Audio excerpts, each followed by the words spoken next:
بسم اللہ الرحمن الرحیم۔ السلام علیکم سامعین، کتاب ترجمہ نہج البلاغہ جس کے مؤلف حجت الاسلام مولانا مفتی جعفر حسین قبلہ، اور ہم اس کتاب کو پڑھتے ہوئے الحمدللہ جتنا بھی شکر ادا کریں کم ہے۔ ہم نے لاسٹ پارٹ میں جو کہ پارٹ نمبر 76 تھا، ہم نے مکمل کر لیے تھے، حکمات کا آغاز کیا تھا مولا کی شارٹ سیئنگ کا، جو کہ ہم نے پہلی حکمت سے لے کے 30 حکمت تک مکمل کر لی تھی، اور یہ پارٹ نمبر 77 ہے اور ہم حکمت نمبر 31 سے پڑھنے کا آغاز کر رہے ہیں۔ آئیے، مولا فرما رہے ہیں کہ کفر بھی 4 ستونوں پر قائم ہے: حد سے بڑی ہوئی کاوش، جھگڑالو پن، کجروی اور اختلاف جو بے جا تعمق، تے عین میم قاف، میم پر تشدید ہے، تعمق و کاوش کرتا ہے، وہ حق کی طرف رجوع نہیں ہوتا، اور جو جہالت کی وجہ سے آئے دن جھگڑے کرتا ہے وہ حق سے ہمیشہ اندھا رہتا ہے، اور جو حق سے منہ موڑ لیتا ہے وہ اچھائی کو برائی اور برائی کو اچھائی سمجھنے لگتا ہے، اور گمراہی کے نشے میں مدہوش پڑا رہتا ہے، اور جو حق کی خلاف ورزی کرتا ہے اس کے راستے بہت دشوار اور اس کے معاملات سخت پیچیدہ ہو جاتے ہیں، اور بچ کے نکلنے کی راہ اس کے لیے تنگ ہو جاتی ہے۔ شک کی بھی 4 شاخیں ہیں۔ مولا فرما رہے ہیں شک کی 4 شاخیں کیا ہیں؟ کٹ حجتی، کاف ٹے اور 2 چشمی ہیں، اور ہے جیم تے چھوٹی ہے۔ کٹ حجتی، خوف، سرگردانی اور باطل کے آگے جبین سائی، جبیں سائی، جیم بے یہ نون غنہ اور سین الف حمزہ چھوٹی ہے۔ چنانچہ جس نے لڑائی جھگڑے کو اپنا شیوا بنا لیا اس کی رات کبھی صبح سے ہمکنار نہیں ہو سکتی، اور جس کو سامنے کی چیزوں نے ہال میں ڈال دیا وہ الٹے پیر پلٹ جاتا ہے، اور جو شک و شبے میں سرگرداں رہتا ہے اسے شیاطین اپنے پنجوں سے روند ڈالتے ہیں، اور جس نے دنیا و آخرت کی تباہی کے آگے سرے تسلیم خم کر دیا وہ 2 جہاں میں تباہ ہوا۔ Page number 815۔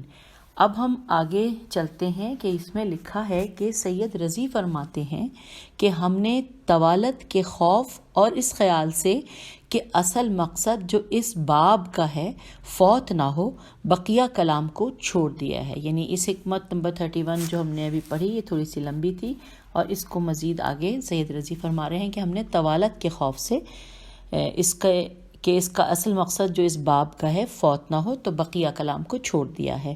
آئیے اب ہم اگلی حکمت پڑھنے جا رہے ہیں، حکمت نمبر 32۔ مولا فرما رہے ہیں کہ نیک کام کرنے والا خود اس کام سے بہتر، اور برائی کا مرتکب ہونے والا خود اس برائی سے بدتر ہے۔ اگلی ہے حکمت نمبر 33۔ مولا کا ارشاد ہے کہ سخاوت کرو لیکن فضول خرچی نہ کرو، اور جز رسی کرو مگر بخل نہیں۔ اگلا ہے حکمت نمبر 34۔ مولا کا ارشاد ہے کہ بہترین دولت مندی یہ ہے کہ تمناؤں کو ترک کرے۔ آئیے آگے چلتے ہیں، حکمت نمبر 35۔ ارشاد ہے کہ جو شخص لوگوں کے بارے میں جھٹ سے ایسی باتیں کہہ دیتا ہے جو انہیں ناگوار گزریں تو پھر وہ اس کے لیے ایسی باتیں کہتے ہیں کہ جنہیں وہ جانتے نہیں۔ اب اگلی حکمت ہے حکمت نمبر 36۔ مولا فرما رہے ہیں کہ جس نے طول طویل امیدیں باندھیں اس نے اپنے اعمال بگاڑ لیے۔ آگے چلتے ہیں حکمت نمبر 37 کہ امیر المومنین علیہ السلام سے شام کی جانب روانہ ہوتے وقت مقام انبار الف نون بے الف ر انبار کے زمینداروں کا سامنا ہوا۔ پیج 816۔ تو سامنا ہوا تو وہ آپ کو دیکھ کر پیادہ ہو گئے، یعنی کہ چلنے لگے اور آپ کے سامنے دوڑنے لگے۔ آپ نے فرمایا یہ تم نے کیا کیا؟ سوالیہ نشان۔ تو انہوں نے کہا کہ یہ ہمارا عام طریقہ ہے کہ جس سے ہم اپنے حکمرانوں کی تعظیم بجا لاتے ہیں۔ آپ نے فرمایا، یعنی مولا نے اب یہاں فرمایا کہ خدا کی قسم اس سے تمہارے حکمرانوں کو کچھ بھی فائدہ نہیں پہنچتا، البتہ تم اس دنیا میں اپنے کو زحمت اور مشقت میں ڈالتے ہو اور آخرت میں اس کی وجہ سے بدبختی مول لیتے ہو۔ وہ مشقت کتنی گھاٹے والی ہے جس کا نتیجہ سزائے اخروی ہو، اور وہ راحت کتنی فائدہ مند ہے جس کا نتیجہ دوزخ سے امان ہو۔ آئیے اب چلتے ہیں حکمت نمبر 38 پڑھنے کے لیے۔ لکھا ہے کہ اپنے فرزند حضرت حسن علیہ السلام سے فرمایا کہ مجھ سے 4 اور پھر 4 باتیں یاد رکھو، ان کے ہوتے ہوئے جو کچھ کرو گے وہ تمہیں ضرر نہ پہنچائے گا۔ سب سے بڑی ثروت عقل و دانش ہے، اور سب سے بڑی ناداری حماقت و بے عقلی ہے، اور سب سے بڑی وحشت غرور و خود بینی ہے، اور سب سے بڑا جوہر ذاتی حسن اخلاق ہے۔ اگلے پیراگراف میں لکھا ہے اسی حکمت میں کہ اے فرزند، بے وقوف سے دوستی نہ کرنا، کیونکہ وہ تمہیں فائدہ پہنچانا چاہے گا تو نقصان پہنچائے گا، اور بخیل سے دوستی نہ کرنا، کیونکہ جب تمہیں اس کی مدد کی انتہائی احتیاج ہوگی وہ تم سے دور بھاگے گا، اور بد کردار سے دوستی نہ کرنا، ورنہ وہ تمہیں کوڑیوں کے مول بیچ ڈالے گا، اور جھوٹے سے دوستی نہ کرنا، کیونکہ وہ سراب کے مانند تمہارے لیے دور کی چیزوں کو قریب اور قریب کی چیزوں کو دور کر کے دکھائے گا۔ یہاں پر یہ مولا کی حکمت 38 ہم نے مکمل پڑھ لی، اور پیج نمبر 817 پر ہم آ گئے ہیں۔ حکمت نمبر 39 پڑھنے جا رہے ہیں۔ لکھا ہے مستحبات، میم سین تے ہے بے الف تے، مستحبات سے قرب الہی نہیں حاصل ہو سکتا جبکہ وہ واجبات میں سد راہ ہوں۔ دوبارہ پڑھتی ہوں، مستحبات میں قرب الہی نہیں حاصل ہو سکتا جبکہ وہ واجبات میں سد راہ ہوں۔ اب حکمت نمبر 40 مولا کا ارشاد ہے کہ عقل مند کی زبان اس کے دل کے پیچھے ہے، اور بیوقوف کا دل اس کی زبان کے پیچھے ہے۔ سید رضی کہتے ہیں کہ یہ جملہ عجیب و پاکیزہ معنی کا حامل ہے۔ مقصد یہ ہے کہ عقل مند اس وقت زبان کھولتا ہے جب دل میں سوچ بچار اور غور و فکر سے نتیجہ اخذ کر لیتا ہے، لیکن بے وقوف بے سوچے سمجھے جو منہ میں آتا ہے کہہ گزرتا ہے۔ اس طرح گویا عقل مند کی زبان اس کے دل کے تابع ہے، اور بے وقوف کا دل اس کی زبان کے تابع ہے۔ آئیے اب ہم حکمت نمبر 41 پڑھتے ہیں۔ یہی مطلب دوسرے لفظوں میں بھی حضرت سے مروی ہے، اور وہ یہ کہ بیوقوف کا دل اس کے منہ میں ہے اور عقل مند کی زبان اس کے دل میں ہے۔ بہرحال ان دونوں جملوں کا مقصد ایک ہی ہے۔ اب ہم پڑھنے جا رہے ہیں حکمت 42۔ لکھا ہے کہ اپنے ایک ساتھی سے اس کی بیماری کی حالت میں مولا نے فرمایا کہ اللہ نے تمہارے مرض کو تمہارے گناہوں کو دور کرنے کا ذریعہ قرار دیا ہے، کیونکہ خود مرض کا کوئی ثواب نہیں ہے مگر وہ گناہوں کو مٹاتا اور انہیں اس طرح جھاڑ دیتا ہے جس طرح درخت سے پتے جھڑتے ہیں۔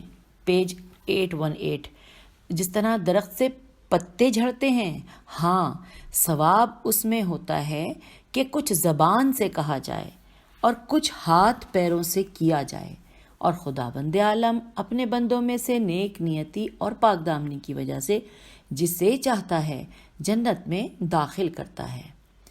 آگے لکھا ہے کہ سید رضی فرماتے ہیں کہ حضرت نے سچ فرمایا کہ مرض کا کوئی ثواب نہیں ہے، کیونکہ مرض تو اس قسم کی چیزوں میں سے ہے جن میں عوض کا استحقاق ہوتا ہے، اس لیے کہ عوض اللہ کی طرف سے بندے کے ساتھ جو امر عمل میں آئے، جیسے دکھ، درد، بیماری وغیرہ، اس کے مقابلے میں اسے ملتا ہے، اور اجر و ثواب وہ ہے کہ کسی عمل پر اسے حاصل ہو، لہٰذا عوض اور ہے اور اجر اور ہے۔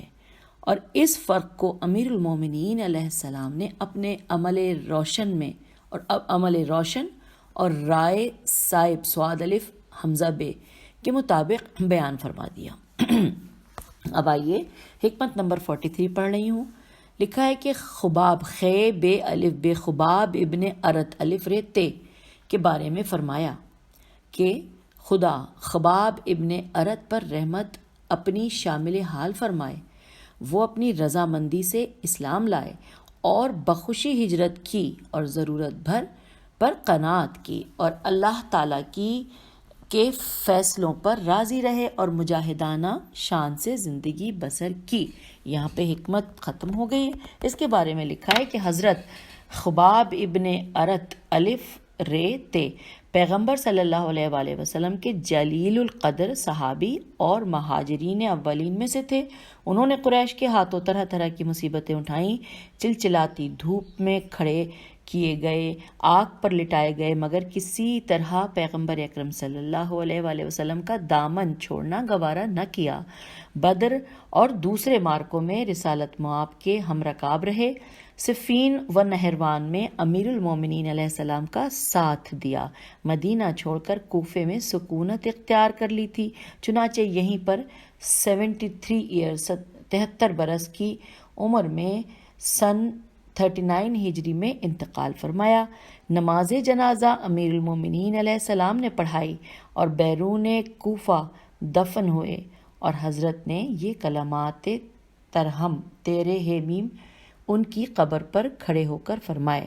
یعنی کہ یہ جو حکمت 43 ہے اس کے بارے میں یہ لکھا گیا ہے۔ آئیے اب ہم آ گئے ہیں حکمت 44 پڑھنے کے لیے، اور صفحہ نمبر ہے 819۔ مولا فرما رہے ہیں کہ خوشا نصیب اس کے جس نے آخرت کو یاد رکھا، حساب و کتاب کے عمل کا دوبارہ سے پڑھتی ہوں۔ خوشا نصیب اس کے جس نے آخرت کو یاد رکھا، حساب و کتاب کے لیے عمل کیا، ضرورت بھر پر قناعت کی اور اللہ سے راضی و خوشنود رہا۔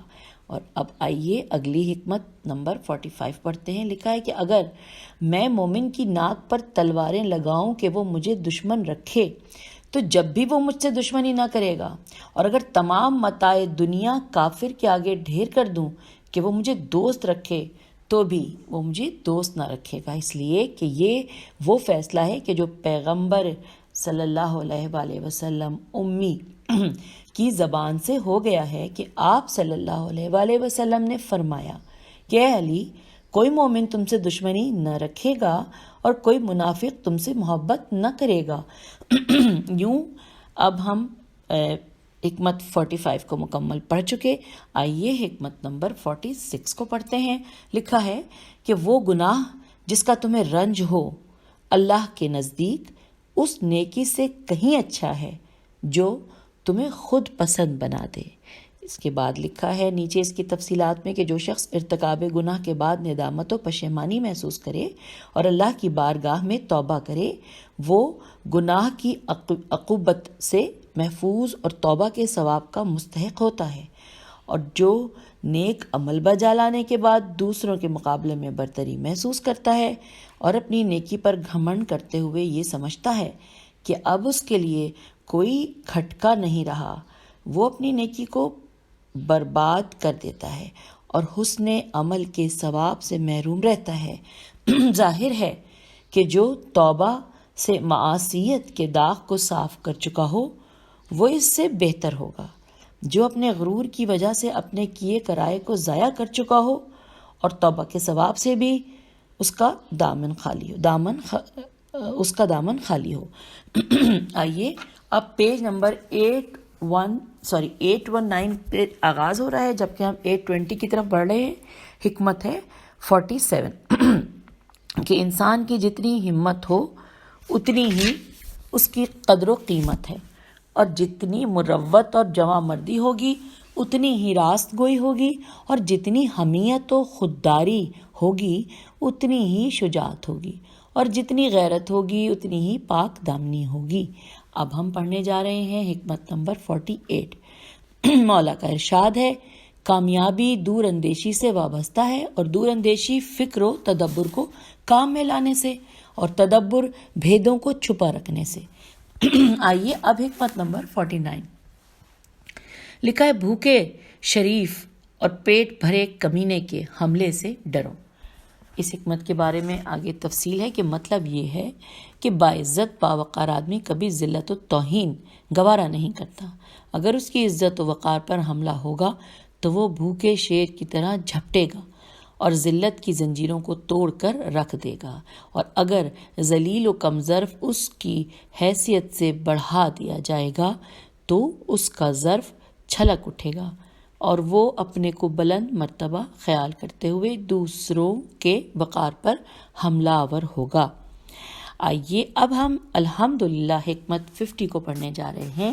لکھا ہے لکھا ہے کہ لوگوں کے دل صحرائی جانور ہیں، جو اس کو سدھائے گا اس کی طرف جھکیں گے۔ اب اس کے بارے میں لکھا ہے کہ اس قول سے اس نظریے کی تائید ہوتی ہے کہ انسانی قلوب اصل فطرت کے لحاظ سے وحشت پسند واقع ہوئے ہیں، اور ان میں انس و محبت کا جذبہ ایک اکتسابی جذبہ ہے۔ چنانچہ جب انس و محبت کے دوائی و اسباب پیدا ہوتے ہیں تو وہ مانوس ہو جاتے ہیں، اور جب اس کے دوائی دال واو الف عین چھوٹی ختم ہو جاتے ہیں یا اس کے خلاف نفرت کے جذبات پیدا ہوتے ہیں تو وحشت کی طرف عوض کر جاتے، عین واو دال عوض کر جاتے ہیں، اور پھر بڑی مشکل سے محبت و اختلاف کی راہ پر گامزن ہوتے ہیں۔ اور یہاں پر فارسی کا ایک شعر لکھا ہے جو کہ میں یقیناً غلطی پڑھوں گی، یعنی پڑھنے کی کوشش تو کروں گی، لیکن جو لوگ فارسی جانتے ہیں ان سے معذرت کے ساتھ، کہ مرن جان دے را کے ای مرغ وحشی، زباں میں کہ برخاست مشکل نشنید۔ آئیے آگے چلتے ہیں۔ حکمت نمبر 51، جب تک تمہارے نصیب یاور ہیں تمہارے عیب ڈھکے ہوئے ہیں۔ اب ہم آ گئے ہیں پیج 821 کے اوپر، اور ہم پڑھنے جا رہے ہیں حکمت نمبر 52۔ مولا فرما رہے ہیں معاف کرنا سب سے زیادہ اسے زیب دیتا ہے جو سزا دینے پر قادر ہو۔ اب آئیے حکمت 53 کو پڑھتے ہیں۔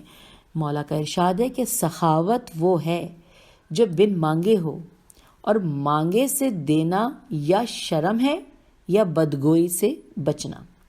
اب حکمت 54 پڑھتے ہیں۔ مولا کا ارشاد ہے کہ عقل سے بڑھ کر کوئی ثروت نہیں، اور جہالت سے بڑھ کر کوئی بے مائگی نہیں، ادب سے بڑھ کر کوئی میراث نہیں، اور مشورے سے زیادہ کوئی چیز معین و مددگار نہیں۔ الحمدللہ۔ اب ہم پڑھنے جا رہے ہیں حکمت نمبر 55۔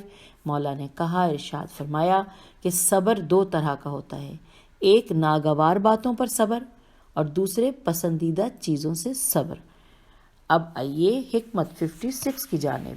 مولا کا ارشاد ہے کہ دولت ہو تو پردیس میں بھی دیس ہے، اور مفلسی ہو تو دیس میں بھی پردیس۔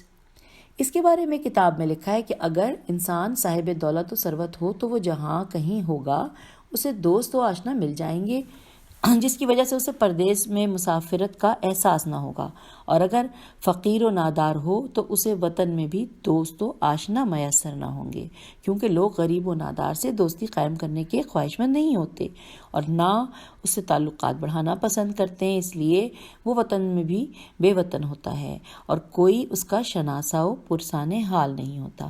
پھر فارسی کا ایک شعر ہے، آن را کے بر مراد جہاں نیست دسترس، در زاد بودم خویش غریب است و نا شناخت۔ معاف کیجیے گا۔ آئیے آگے چلتے ہیں، ہم حکمت نمبر 57 کو پڑھ رہے ہیں۔ لکھا ہے کہ قناعت وہ سرمایہ ہے جو ختم نہیں ہو سکتا۔ آگے لکھا ہے کہ علامہ رضی فرماتے ہیں کہ یہ کلام پیغمبر صلی اللہ علیہ وآلہ وسلم سے بھی مروی ہے۔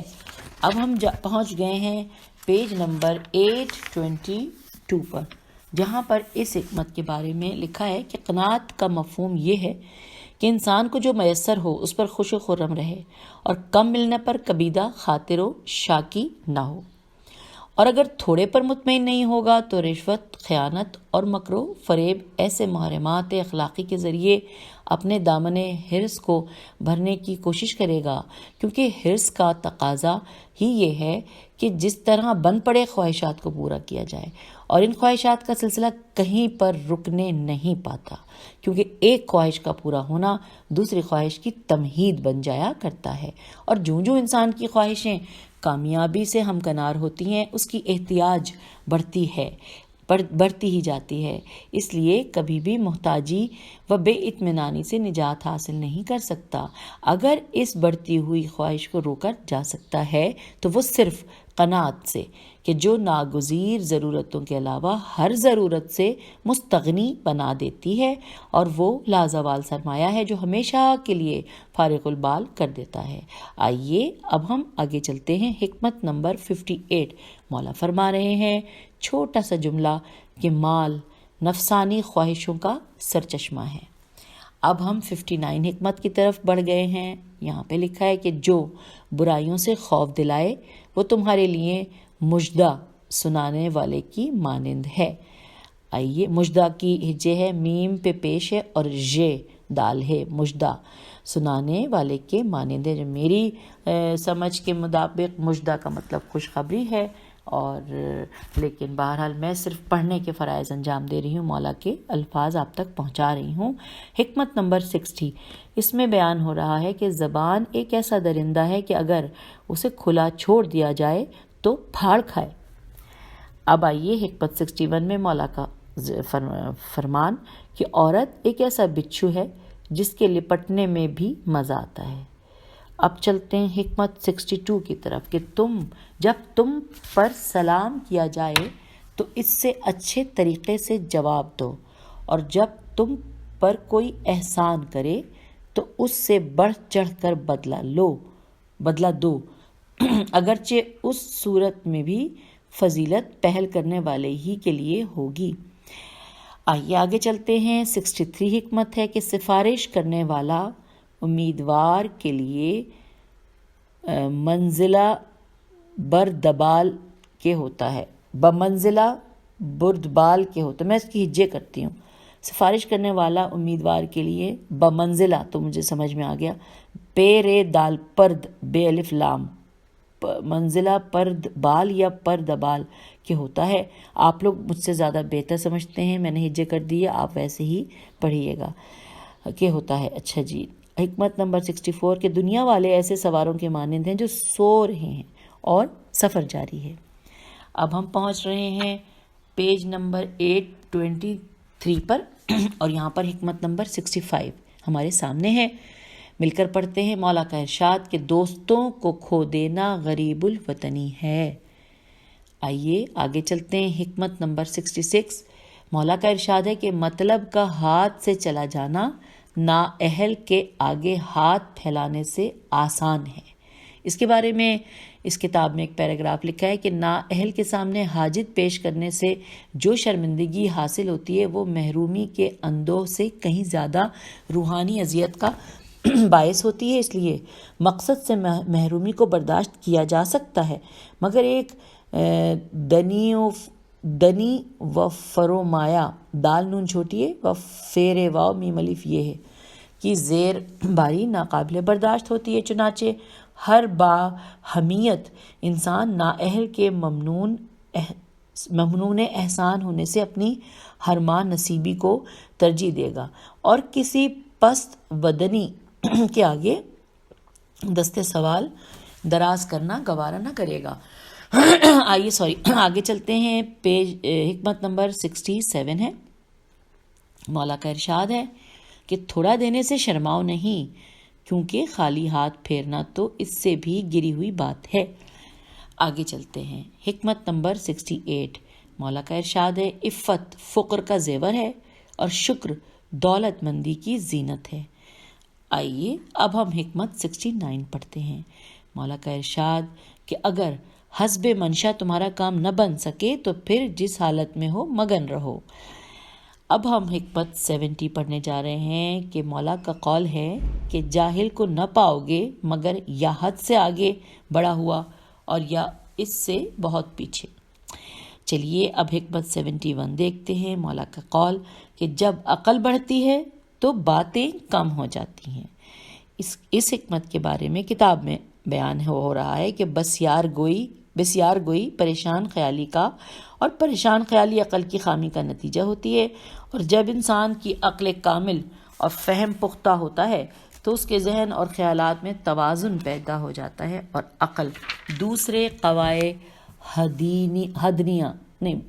قواعد قوائے بدنیہ بے دال نون یہ ہے کی طرح زبان پر بھی تسلط و اقتدار حاصل کر لیتی ہے، جس کے نتیجے میں زبان عقل کے تقاضوں سے ہٹ کر اور بے سوچے سمجھے کھلنا گوارا نہیں کرتی، اور ظاہر ہے کہ سوچ بچار کے بعد جو کلام ہوگا وہ مختصر اور زوائد سے پاک ہوگا۔ فارسی میں لکھا ہے مروچوں عقلش بے فزائد بکاہد در سخن تا نیابت فرصت گفتار نقشاید دہن۔ اب آگے چل رہے ہیں ہم، پیج ہے 824 پہ ہم آ گئے ہیں اور حکمت نمبر 72 کی طرف ہم پہنچ گئے ہیں۔ مولا کا ارشاد ہے کہ زمانہ جسموں کو کہنا و بوسیدہ اور آرزوؤں کو تر و تازہ کرتا ہے، موت کو قریب اور آرزوؤں کو دور کرتا ہے۔ موت کو قریب اور آرزوؤں کو دور کرتا ہے۔ جو زمانے سے کچھ پا لیتا ہے وہ بھی رنج سہتا ہے، اور جو کھو دیتا ہے وہ تو دکھ جھیلتا ہی ہے۔ اب حکمت نمبر 73، جو لوگوں کا پیشوا بنتا ہے تو اسے دوسروں کو تعلیم دینے سے پہلے اپنے کو تعلیم دینا چاہیے، اور زبان سے درس اخلاق دینے سے پہلے اپنی سیرت و کردار سے تعلیم دینا چاہیے، اور جو اپنے نفس کی تعلیم و تادیب کر لے وہ دوسروں کی تعلیم و تادیب کرنے والے سے زیادہ احترام کا مستحق ہے۔ آئیے آگے چلتے ہیں، حکمت نمبر 74 کہ انسان کی ہر سانس ایک قدم ہے جو اسے موت کی طرف بڑھائے لیے جا رہا ہے۔ اس کتاب میں اس کے بارے میں بھی لکھا ہے کہ یعنی جس طرح ایک قدم مٹ کر دوسرے قدم کے لیے جگہ خالی کرتا ہے اور یہ قدم فرسائی منزل کے قرب کا باعث ہوتی ہے، یوں ہی زندگی کی ہر سانس پہلی سانس کے لیے پیغام فنا بن کر کاروان زندگی کو موت کی طرف بڑھائے لیے جاتی ہے۔ گویا جس سانس کی آمد کو پیغام حیات سمجھا جاتا ہے وہی سانس زندگی کے لیے ایک لمحے کے فنا ہونے کی علامت اور منزل موت سے قرب کا باعث ہوتی ہے، کیونکہ ایک سانس کی حیات دوسری سانس کے لیے موت ہے، اور انہی فنا بردوش سانسوں کے مجموعے کا نام زندگی ہے۔ اب فارسی کا ایک شعر یہاں لکھا ہے کہ ہر نفس عمر گزشتہ کی ہے میت فانی، نہیں یہ تو اردو ہے، ہر نفس عمر گزشتہ کی ہے میت فانی، زندگی نام ہے مرمر کے جیے جانے کا۔ یہ تو بہت مشہور شعر ہے، اس کا پہلا مصرع میں نے کبھی پڑھا نہیں تھا، لیکن آج اس کتاب میں پڑھ کر میرے علم میں یہ بھی اضافہ ہو گیا۔ میں پھر سے پڑھتی ہوں، ہر نفس عمر گزشتہ کی ہے میت فانی، زندگی نام ہے مرمر کے جیے جانے کا۔ پیج 825 پر ہم آ گئے ہیں اور حکمت نمبر 75 پڑھنے جا رہے ہیں۔ مولا کا ارشاد ہے کہ جو چیز شمار میں آئے اسے ختم ہونا چاہیے، اور جسے آنا چاہیے وہ آ کر رہے گا۔ چلیے جی، اب ہم حکمت نمبر 76 کی طرف آ گئے ہیں۔ مولا کا ارشاد ہے کہ جب کسی کام میں اچھے برے کی پہچان نہ رہے تو آغاز کو دیکھ کر انجام کو پہچان لینا چاہیے۔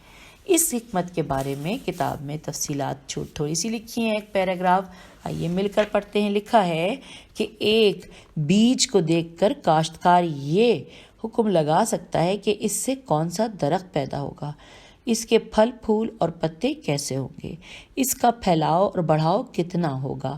اسی طرح ایک طالب علم کی صحیح و کوشش کو دیکھ کر اس کی کامیابی پر اور دوسرے کی آرام طلبی اور غفلت کو دیکھ کر اس کی ناکامی پر حکم لگایا جا سکتا ہے، کیونکہ اوائل اس کی کامیابی پر اور دوسرے کی آرام طلبی اور غفلت کو دیکھ کر دوبارہ سے پڑھتی ہوں، کیونکہ اوائل و اواخر کے اور مقدمات نتائج کے آئینہ دار ہوتے ہیں، لہٰذا کسی چیز کا انجام سجھائی نہ دیتا ہو تو اس کی ابتدا کو دیکھا جائے۔